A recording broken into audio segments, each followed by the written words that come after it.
Hey guys, it's David from Automotive Press. I have the all-new 2026 Nissan Sentra.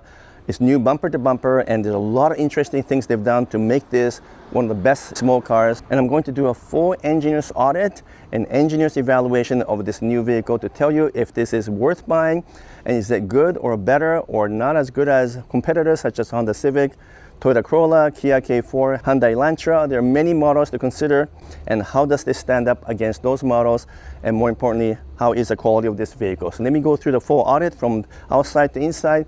We'll take it for a drive, and I'll tell you if the Nissan Sentra meet or exceed my expectation. Let's go. Welcome back. So right off the bat, let me do my engineer's full evaluation, including my usual quality checks. I'm going to do that right now with my gap test. So I'm going to measure the gap. The Sentra is built in their Mexican factory. It's also built in China for the Asian market, but for us, it's going to come from Mexico. Now, before you make a comment about that, just keep in mind that many of us who are involved in manufacturing and engineering often say that factories in Mexico have a very high standard, and cars coming off the Mexico actually have a really good quality. Now, let me see if that's the case with the Sentra by starting with my measurement for the gaps, and it's 3.1 millimeter there. And here is just 3 millimeters. It's nicely aligned and gaps are really good. Front door to fender is also 3.1, and then a bit wider at 3.2, and back to 3.1 millimeters. So actually, as far as the gaps are concerned, it's right up there with some of the best vehicles from Infiniti or Lexus if you compare to those cars built in Japan. The panel alignment and the panel gaps are just as good, and actually in many cases it's better than its competitors. So it's better than the Corolla I measured, which is about 4 millimeter, and the Honda Civic is also about 4 millimeters, sometimes 4.1 to 4.2 millimeters. So the gaps are fantastic, actually world class based on what I've found so far. What about the paint job? So let's take a look at the paint thickness first. I always measure the paint thickness because that gives me some idea in terms of the durability of the paint. So let's do the front first, and that is 113 microns. It also tells me if this is a steel or aluminum, and it is a steel panel here. Front fender, 108. Let's keep on going at the front door, 104. And then the rear door, 99.2. And last one, 100 microns. So give or take, it's about the same as all the other Japanese cars that we measure. It's usually between 100 to 120 microns. That's the case for Toyota models as well. So it's basically the same thickness, a little bit thicker in some areas than others. And the paint quality for a pre-production / prototype model is actually really good. The orange peels are actually almost non-existent. You do see some over here and carries over, but not so bad. Some manufacturers build cars with a very strong orange peel that you can see right through, but not in this case. I really do like this color. It's kind of orange-red combination color. And what about some of the plastic components? Well, the fit and finish, again, for pre-production model is exceptional. You can see that the gap between the plastic part and the steel part is really minimal. Oh, I forgot to tell you about the steel versus aluminum. The rest is all steel, I know that for sure. Steel, steel, steel, and these are always steel in the back. So everything is steel. There's no aluminum panel on this one. But coming back to the components, some glossy black trims here. The front design is very radical. It's a very big shift for Nissan. It kind of follows that V design in the front. Looks really fantastic. The back looks great too. It looks much more upscale than what the price tag might suggest. It's an affordable, small entry-level car that actually drives really well. And I'm going to talk about that once I hop into the car. But in terms of my initial check, looks really good. Let's pop the hood and take a look inside. So I've got the hood open for this new Sentra. It is the same engine, same powertrain from previous years. It is 149 horsepower, 146 pound-foot of torque, 4-cylinder engine, and it's a naturally aspirated. There's no turbo, there's no hybrid. And I'll talk about a little bit more while I'm driving, but they did recalibrate and re-engineer the software for both the engine and also the CVT transmission. So it does drive a little bit differently, but otherwise it's identical powertrain as before. There have been many generations of this MR engine. And in case you didn't know, this Sentra is the 9th generation of Sentra. They've sold 7 million of this, which is amazing. They've sold a lot of Sentra. It won many awards in the past. It's still a value-packed value leader. And I'm just looking at the quality of the engine build. You can see the hoses. They put a little bit of a paint mark to indicate the type of parts they had and to double check everything. And to be honest with you, in terms of the way they wrap the tape and everything, it looks fantastic. The quality inside the engine compartment so far looks as good as the outside. Now let's take a look at the inside. All right, so I'm inside the Sentra now, and you notice that I've got 12.3 inches gauge and 12.3 inches for infotainment system. For 2026, all Sentras come standard with the 12.3 inches, although in a cheaper model, you could have a 7-inch screen, or in this case, 12.3 inches for the higher trim models. But what I really want to point out is the fact that Nissan designers do a better job of the interior design than many other brands nowadays. For one, they're using soft plastic everywhere, even here. It's actually soft to the touch, and also along the door is soft. There's very little glossy black piano trim just along here, but near the cup holders and center console where things get scratched, there's only a bezel here that's glossy black, the rest is not. So even the soft plastic here as well, and believe it or not, this one actually has a 64 ambient lighting that you can change the color for night. You can actually see it even during the day. You won't get that in an affordable vehicle like this normally. If I do my usual punch test, like really solid, nothing is loose. All the panels and stitching looks really good.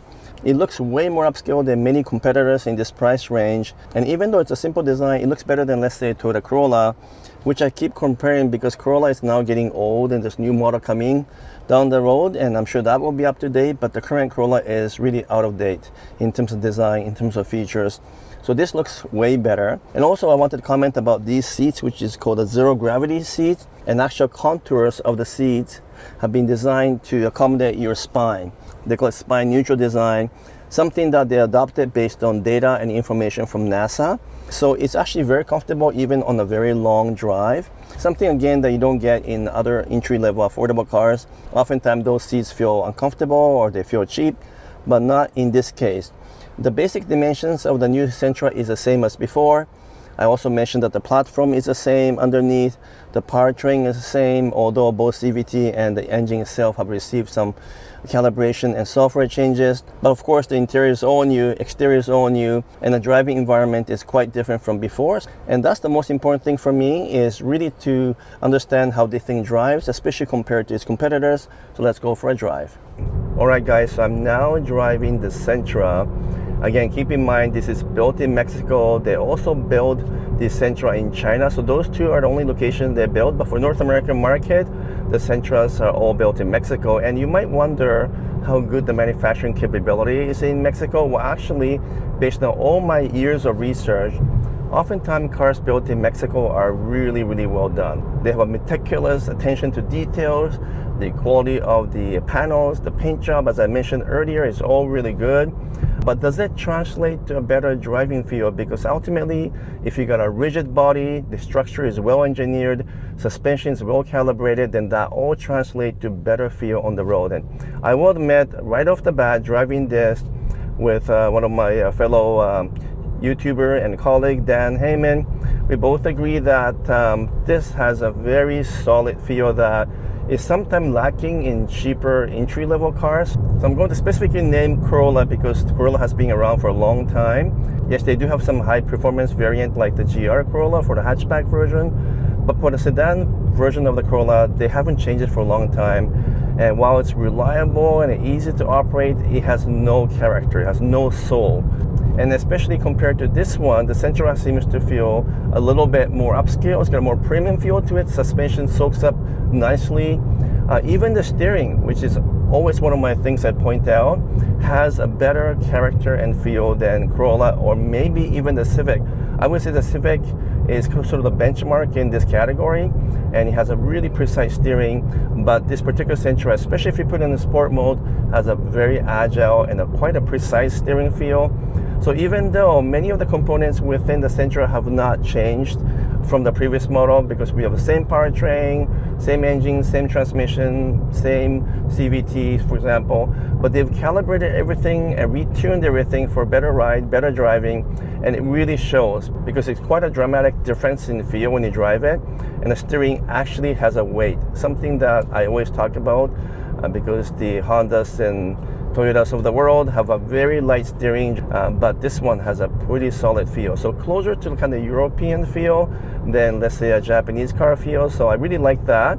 Of course, because the engine hasn't changed in terms of power output or torque, when you step on it like this, It's not faster. I wouldn't say it's any faster, but because of the calibration and tuning of the CVT and the engine in terms of software side, I do feel like it runs a little smoother. It just seems to pick up a little bit better, even though maybe in terms of numbers, nothing have changed between the last gen and this new generation Sentra.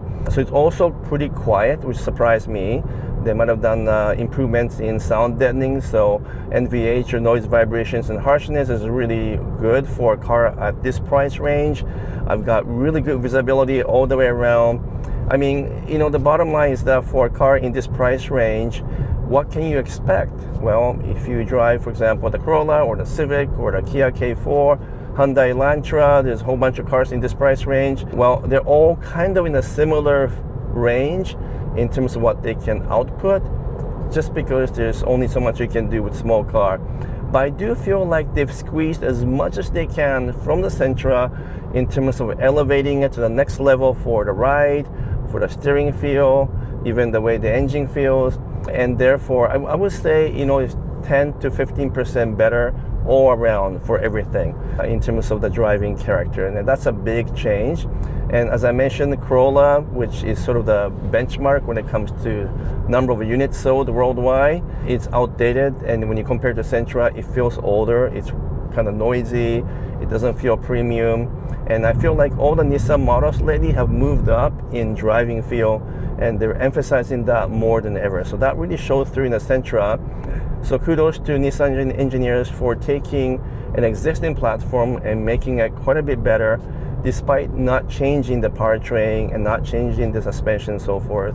And of course, one advantage of not making radical changes is that it will stay more reliable and durable over the years, since there were no radical changes to the engine, transmission, suspension, and other elements of the vehicle.